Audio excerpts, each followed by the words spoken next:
Eu estava dormindo e quando eu vi um movimento de uma gurizada e eu percebi que eles eram apaixonados por Jesus e é uma coisa que ardeu no meu coração e eu passei a acompanhá-los em uma outra denominação que a gente pertencia.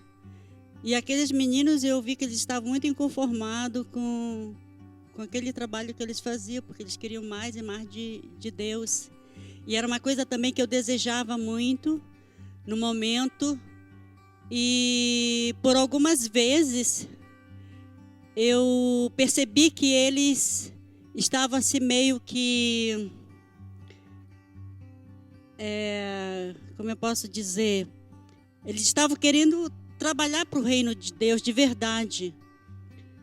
E eles saíram de madrugada. Eu lembro que aqueles meninos, eram umas crianças, eles saíram de madrugada para falar de Jesus, para compartilhar com pessoas que nunca entraram em uma denominação.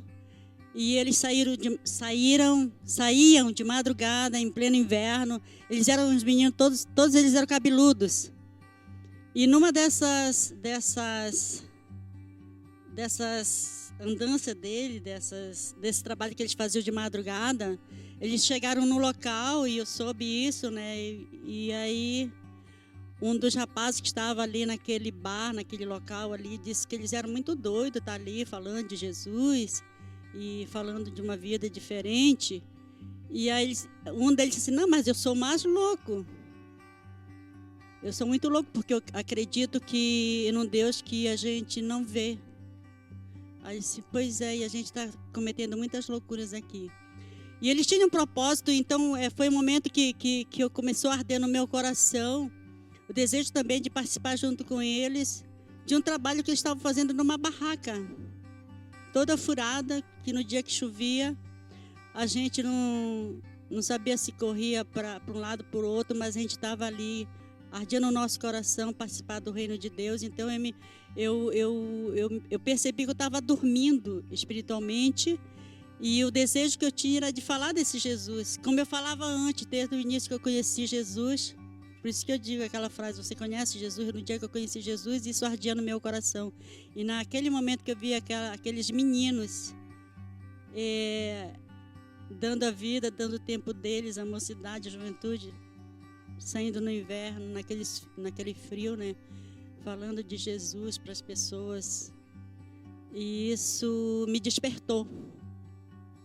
E foi uma experiência muito legal. Eu acho que eu já estou até respondendo a outra pergunta. Que logo no início da barraca, aí dizia depois a igreja dos guris. Se fosse lá na minha terra, no Belém do Pará, ia dizer a igreja dos meninos.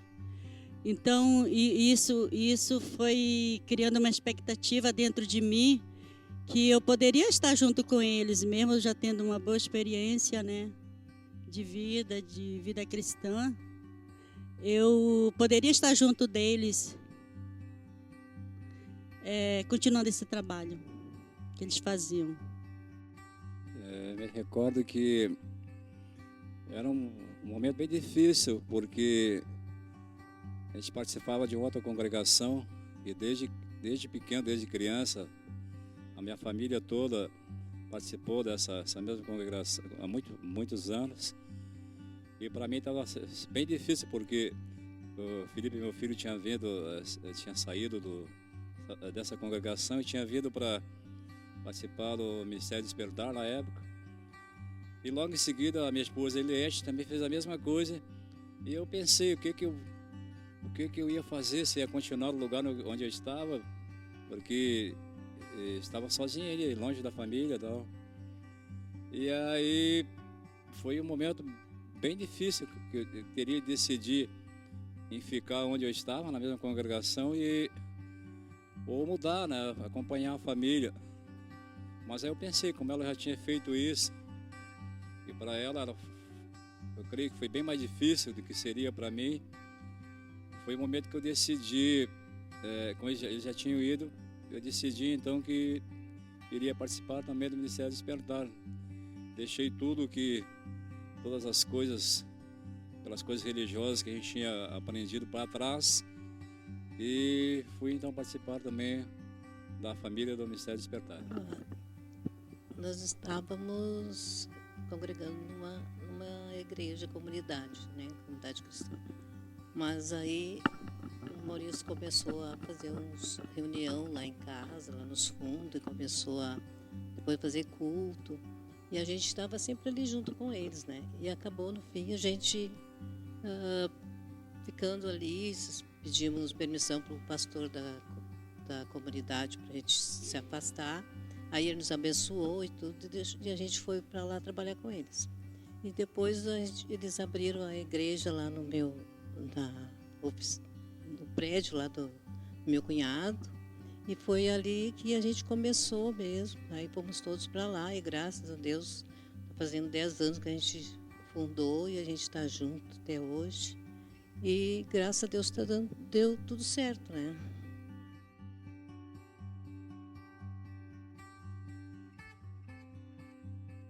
Que eles crescessem, né, espiritualmente, e que eu junto com eles, né, pudesse acompanhar eles.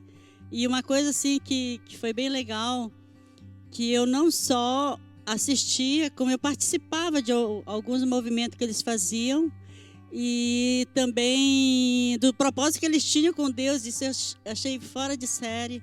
E essa expectativa, assim, ardeu também no meu coração de eu trabalhar no reino de Deus juntamente com eles. Foi bem interessante. A minha expectativa, porque eu já tinha vivido muitas coisas sozinho, né? Muitas aventuras assim, religiosas. Tinha ido para muitos lugares, participar de missões assim, dentro do Brasil, né? Inclusive lá em uma cidade chamada Santa Maria do Pará. E, na verdade, eu não tinha muita expectativa, não sabia o que ia acontecer. Mas uma coisa a gente sabia, que a nossa fé estava firmada em Deus e não numa denominação, numa entidade religiosa. E a minha expectativa, na verdade, quando se ultrapassou, na verdade, não era muito. Mas quando a gente começou a participar, começou a perceber que tinha perdido muito tempo da minha vida em coisas que não edificavam, né? Que para mim parecia precioso, parecia uma coisa justificável. Só ainda mais aí eu percebi que não era o que a gente estava deixando para trás, aquele sistema religioso, que inclusive hoje a gente olha assim e vê coisas absurdas. Não era tudo aquilo que a gente imaginava. Então a nossa expectativa foi superada a partir do momento que nós começamos a aprender coisas novas, coisas tipo assim, que não se deve acreditar em tudo que um pastor, um líder religioso falar, e como se fosse uma lavagem cerebral. Mas tu tem que ir na Bíblia, foi o que eu mais aprendi, né? O de mais precioso, tu tem que examinar na Bíblia, ver se fecha o que o pastor ou o líder religioso falou com aquilo que a Bíblia diz. A gente esperava que fosse acontecer muitas coisas boas. A gente começou a passar o Evangelho para as pessoas, para falar de Jesus para as pessoas. E graças a Deus ali a gente começou a fazer tudo que era trabalho social e estava dando tudo certo. As pessoas achavam assim que não era igreja, que ali não era uma igreja, mas depois a gente foi mostrando, né, que Deus estava no controle, estava tudo dando certo. E graças a Deus essas coisas começaram o pessoal começou a acreditar mais e os guris começaram a levar mais gente para a igreja, né? Mais irmãos e tudo. Fomos pregando a palavra, fazendo evangelismo. A gente fazia aqueles trabalhos sociais nas igrejas, tudo, nas escolas, né? E graças a Deus deu tudo certo. A gente começou a trabalhar, a fazer trabalhos assim.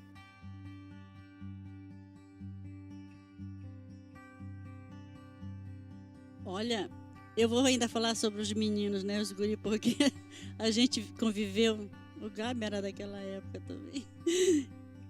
Mas assim, a experiência que eu tive, assim, porque a gente quando tem mais experiência, tanto de vida, né, como nos nossos passos como cristão, a gente pensa que a gente vai ensinar, mas pelo contrário, a experiência que eu tive eu aprendi muito com eles. Um dos meninos, né, foi meu aluno. Eu ensinei muitas coisas e hoje eu estou aprendendo com ele. Então a expectativa que eu tinha é de ensinar para eles o que eu sabia, e eu me surpreendi que eu tenho aprendido muito com os meninos sobre o que é o evangelho que Jesus mandou a gente pregar, o evangelho genuíno, o evangelho de amor. Não é só buscar poder, buscar unção, não. É buscar o amor em Jesus. E nós temos esse privilégio. Realmente, eu tenho esse privilégio de conviver com essas crianças, que eu considero todos eles como meus filhos. E eu tenho aprendido muito com eles, nas mensagens, no comportamento, porque a gente vê que eles são apaixonados e são loucos por Jesus, assim como eu sou uma louca por Jesus também. Uma experiência... Geralmente, as maiores experiências que a gente tem são durante a noite, né? Quando a gente está no nosso quarto lá, dormindo. E eu ficava imaginando, né? Falando com Deus e pensando, poxa, mas então tudo aquilo que eu aprendi, tudo aquilo que eu participei, tudo aquilo que eu passei foi tipo uma ilusão, né? Uma ilusão religiosa. E será que eu fiz o certo? Porque a gente sempre, né, pensa, né? Será que é esse o caminho? Será que essa é a direção que Deus... Muitas pessoas falam, né, que Deus falou comigo, Deus disse isso para mim, o anjo apareceu, um profeta me falou, mas a maior experiência é quando tu tá sozinho no teu quarto com Deus e deixa Ele falar contigo, né? E aí eu percebi que era isso, né? Que o caminho era certo e era isso que Ele queria para a minha vida.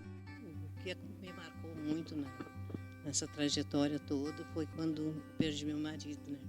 Que nós estávamos trabalhando junto na igreja e aí aconteceu dele falecer. Eu achei assim que eu não ia conseguir continuar, mas Deus foi muito bom para mim, que Ele me fortaleceu e até hoje Ele tem nos fortalecido e cada vez eu fico mais firme, porque eu acho que sem Ele nada, a gente não consegue nada, né? E Deus na vida da gente é a maior força que a gente tem para resistir tudo que tiver que vir.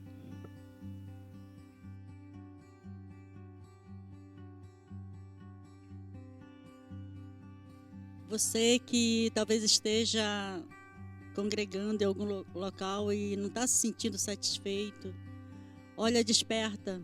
Lá em Efésios fala sobre isso, que você que está dormindo, levante-se entre os mortos.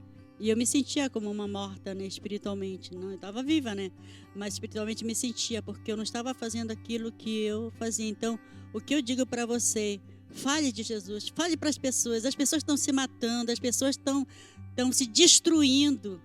E nós, como igreja do Senhor, aqui na nossa cidade, no nosso município, a gente tem que falar de Jesus. A gente tem não só falar, mas viver o evangelho de verdade. E hoje eu vi uma mensagem sobre o amor, né? Sobre a semente. Nós temos que lançar a semente, mesmo que a gente não veja essa semente brotar nos corações das pessoas, né? Porque essa parte é do Espírito Santo de Deus. Mas fale sobre Jesus, não tenha vergonha, não seja tímido. Fale, porque Jesus está voltando. Acho que o mais importante é que a gente sempre fala sobre o tempo, né? O nosso tempo, nós temos que pensar que o nosso tempo, ele não é tão infinito assim. A nossa vida passa muito rápido e às vezes aquilo que a gente acha que é sólido, que é precioso para nós na nossa vida, que são as coisas desse mundão, não são tão importantes assim, porque a nossa vida passa muito rápida. Hoje mesmo eu recebi a notícia que um colega meu, a gente trabalha na Corsan, ele, um ex-gerente, uma pessoa que bom salário, um cara bem de vida, se suicidou. Simplesmente deu um tiro na cabeça e se foi embora. Então o tempo ele é muito curto, não pense que você tem todo o tempo do mundo para decidir. o tempo passa muito ligeiro, né? A gente não sabe quanto tempo a gente tem. Então decida o que é melhor para a sua vida. Se até hoje as coisas que você pensava que eram valiosas, preciosas, que o seu tempo era muito importante, foi muito importante, repense nisso e tenha uma boa decisão. E eu creio que a melhor decisão da sua vida é deixar que Cristo ele seja o Salvador, seja o Senhor da tua vida. O recado que eu digo é que todo mundo que a gente tem que se agarrar com Deus, porque se não é Ele na vida da gente, a gente não consegue nada. E se a gente não passar para as pessoas uma boa impressão, a gente mostrar para as pessoas, dar até boas, ter assim como é que eu posso dizer? Atrapalhei. Que sem Jesus a gente não é nada, né? Isso aí é uma coisa que todo mundo sabe, né? Então a gente tem que se firmar com Ele e passar para as pessoas tudo de bom que a gente aprendeu com Ele.